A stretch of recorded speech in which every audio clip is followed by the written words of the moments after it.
When we think of dancing today, we immediately picture the ultimate expression of human joy in life. If you see a group of people breaking into dance on a modern city street, perhaps in a flash mob or a summer festival, you smile.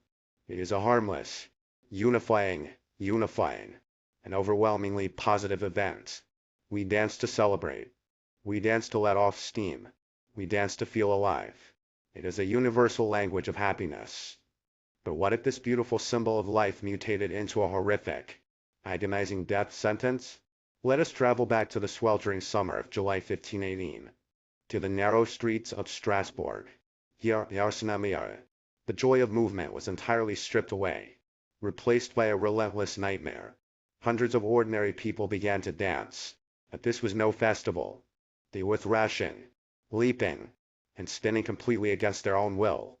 Imagine seeing your neighbors trapped in a violent, involuntary trance. They simply could not stop, even as their leather shoes wore through, even as their bare feet pounded against the unforgiving cobblestones until they bled down to the bone. Their legs continued to twirl. The physical toll was unimaginable. Observers documented the sickening sound of ribs cracking under the sheer strain of endless contortion. Men and women cried out in absolute agony, begging for their bodies to stop. But the manic rhythm in their minds offered no mercy. They danced through scorching days and dark nights. They danced until their muscles tore, until severe dehydration set in, and finally until they collapsed dead in the dirt from massive heart failure and utter exhaustion. The streets of Strasbourg were transformed from a threatening center of commerce into a macabre, open-air morgue of twitching, dying bodies. This bizarre tragedy leaves us with a deeply unsettling question. How exactly did a simple, universal act of human celebration mutate into a contagious, highly lethal psychological plague? How could a harmless expression of joy completely paralyze an entire European city and leave a trail of broken corpses in its wake? To find the answer, we must look past the bleeding feet and peer into a society on the brink of total collapse. The early 16th century in the Holy Roman Empire was an era of apocalyptic dread. Imagine the psychological weight pressing down on the peasantry of Alsace in 1518. They were crushed by a brutal reality. Harvests had failed repeatedly, unleashing unprecedented famine. People boiled weeds just to survive. Alongside starvation came the terrifying spread of a horrific new disease, syphilis. Strasbourg was filled with the visible rot of a desperate population. But physical torment was only half the nightmare. The minds of these people were held captive by terrifying religious superstitions. They lived in absolute terror of a specific curse, believing Saint Vitus possessed the power to hurl down a horrific punishment upon the wicked.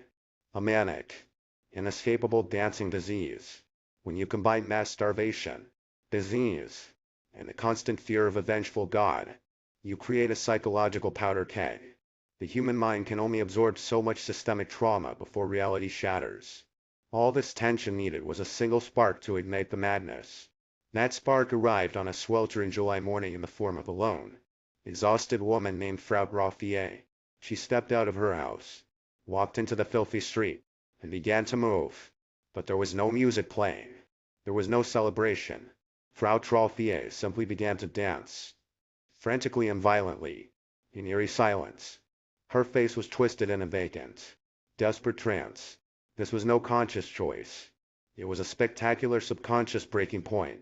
Her mind, pushed beyond the limits of endurance, had snapped.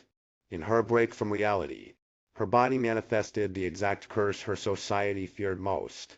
She was acting out the wrath of Saint Vitus. For hours, she twirled and stomped alone in the dirt.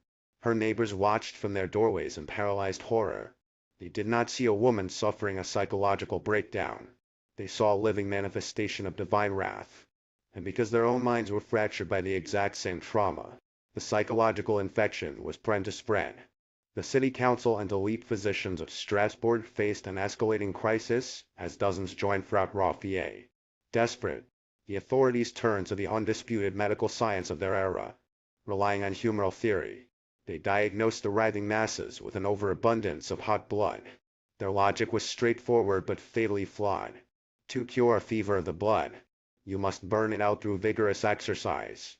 The official prescription was literally to dance it out, in a move that doomed the city. The council intervened.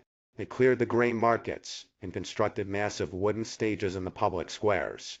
Worst of all, they hired professional musicians, pipers and drummers, to play lively tunes day and night.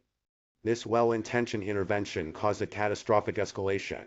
The relentless music acted as a psychological accelerant, drawing hundreds more into the lethal, involuntary trance. Let us zoom in on the town square on a sweltering August afternoon. The summer heat is suffocating. Atop a newly built stage, the wooden boards are slick with blood from shattered feet. A man, severely dehydrated and crying out in agonizing pain, thrashes wildly. He begs his limbs to stop, but the manic rhythm has hijacked his nervous system. His chest heaves, his ribs crack, and his overworked heart finally bursts. He collapses dead on the blood-stained wood. Yet, mere inches from his fresh corpse, a hired piper desperately keeps blowing an upbeat, cheerful tune. The musician is terrified, but strictly ordered by the council to never stop playing. Around the dead man, the crowd does not even pause. They continue to violently convulse to the rhythm, stepping over the corpse in a waking nightmare, with dozens dropping dead daily. The council finally realizes their scientific cure is fueling a massacre. Panic sets in as they abruptly reverse course. They officially ban all public music and hastily dismantle the bloody stages. The physicians step aside in total defeat. The surviving dancers, still involuntarily twitching, are forcefully restrained and loaded into wagons. They are banished from the city, parted away to the mountain shrine of Saint to pray for divine forgiveness, hoping God can stop the horror that human authorities only made infinitely worse. At the shrine, surrounded by the quiet reverence of the altar, the manic twitching slowly subsided. The surviving victims collapsed into deep, exhausted sleep, their feet trapped in bloody rags. But back in the streets of Strasbourg, the damage to the established order was absolute. This horrific event definitively destroyed the unshakable authority of traditional humoral medicine in the region. The elite physicians, with their ancient charts and bloodletting knives, had been exposed as absolute frauds. Their inability to cure the plague, coupled with their disastrous decision to prescribe more dancing, revealed a terrifying reality. The civic and medical authorities of the 16th century were completely powerless against the breaking point of the human mind under extreme systemic stress. They tried to treat a shattered psyche with a physical cure, resulting in a public massacre. The dancing finally stopped, and the dead were buried in mass graves outside the city walls. Yet, the deep psychological rot of Europe remained untreated. The famine, diseases, and crushing poverty did not disappear when the music ceased. Instead, the dancing plague acted as a grim, uncontrolled preview of mass ideological hysteria. It proved just how fast a fractured society could be consumed by a contagious delusion. The people of Strasbourg were left deeply on edge, their faith in both science and local government irrevocably broken. This lingering trauma served as a terrifying psychological prelude to a much larger storm. The violent religious upheavals of the Protestant Reformation were about to tear Europe apart, driven by the very same desperate, disillusioned masses who had just danced themselves to death. In the end, the deadly plague of 1518 stands as a haunting testament to the fragility of the human condition. We often like to think of mass hysteria as a relic of the uneducated past, a bizarre footnote in medieval history, but look closely at our modern world. When society is crushed under the weight of economic despair and deep institutional distrust, do we not also see sudden, irrational movements sweep across populations? Do we not witness contagious ideologies going viral, hijacking our collective nervous system until reality itself fractures? The streets of Strasbourg may be quiet today, and the wooden stages are long gone, but the underlying mechanism of the human mind remains exactly the same. When the burden of survival becomes too heavy to bear, the psyche will always find a way to break. The only question we are left with is what to